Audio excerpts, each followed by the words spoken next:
Welcome to Vinosam vlogs. So இன்றைக்கி நம்ம எங்கே இருக்கோம் அப்படின்னா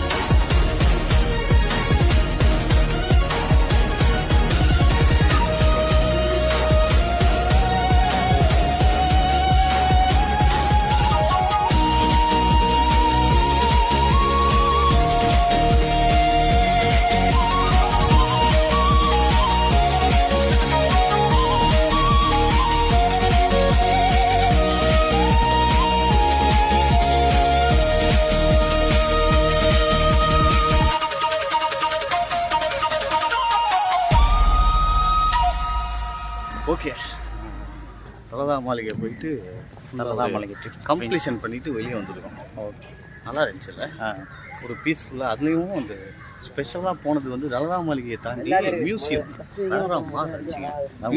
பௌத்த நூதனச்சாலை. பௌத்த நூதனச்சாலை அது வந்து இருக்கு. மொத்த புத்திஸ்ட் எந்தெந்த கண்ட்ரியில் இருக்கோ அந்தந்த கண்ட்ரியில் இருக்க எல்லா எலமெண்ட்ஸையும் போட்டு ஒன்று பண்ணியிருக்காங்க.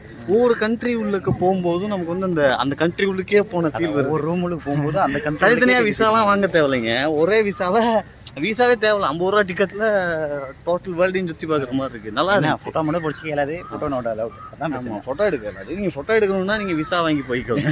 நார்மலாக அந்த எக்ஸ்பீரியன்ஸ் பண்ணணும் அப்படின்னு நினச்சிங்கன்னா இங்கே வாங்க, கண்டிப்பாக வாங்க. சூப்பராக இருக்குது தலதா மாளிகை. நம்ம ஊரில் இருந்துக்கிட்டே தலதா மாளிகைக்குள்ளுக்கு போகாமல் நிறைய பேர் இருப்போம்.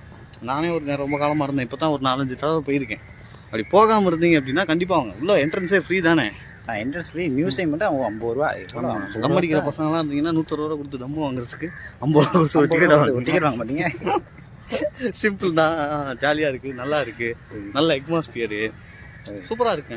என்ஜாய் பண்ணலாம். நம்ம டெம்பிள் ஆஃப் டீத்துக்கு வந்துட்டு போய்கிட்டு இருக்கோம். ரிட்டர்ன் போகிறோம். அப்படியே பின்னாடி பார்த்தீங்கன்னா தெரியுதா, அதுதான் அந்த டெம்பிள் ஆஃப் டீத் தலதா மாளிகை. முடிச்சுட்டு இப்போ அடுத்து முடிச்சுட்டு நாங்கள் அடுத்த வீடியோ உணவுக்காக சென்று கொண்டிருக்கோம். அடுத்து